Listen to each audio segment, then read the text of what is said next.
Fl-aħħar ġimgħat komplet il-ħidma mill-Awtorità għall-Ambjent u Riżorsi l-ERA u Ambjent Malta biex issir riabilitazzjoni u konservazzjoni ta' diversi siti naturali f'Kemuna.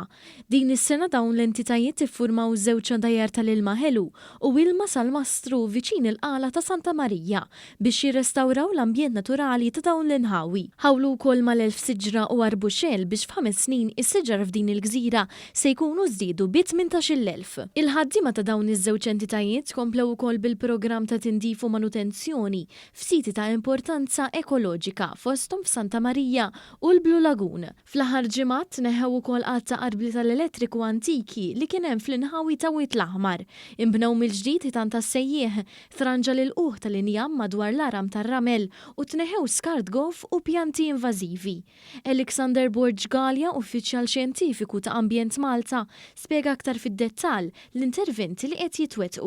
Aħna Ambjent Malta flimkien mal-ERA qed nagħmlu diversi xogħlijiet madwar il-gżira ġewwa Kemuna, fosthom tneħħija ta' skart golf u skart żgħir, tneħħija ta' poles antiki tal-elettriku u anke pajpijiet tal-ħadid li jinsabu fil-wiċċ li dawn m'għadhomx jintużaw.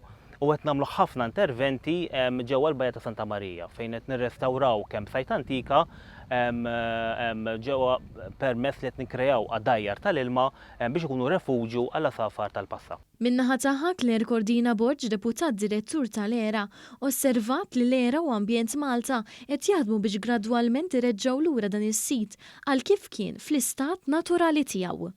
Dawn l-interventi nagħmluhom flimkien ma' entitajiet oħra biex flimkien nikkollaboraw għal l-aħjar tal-biodiversità ta' dan is-sit.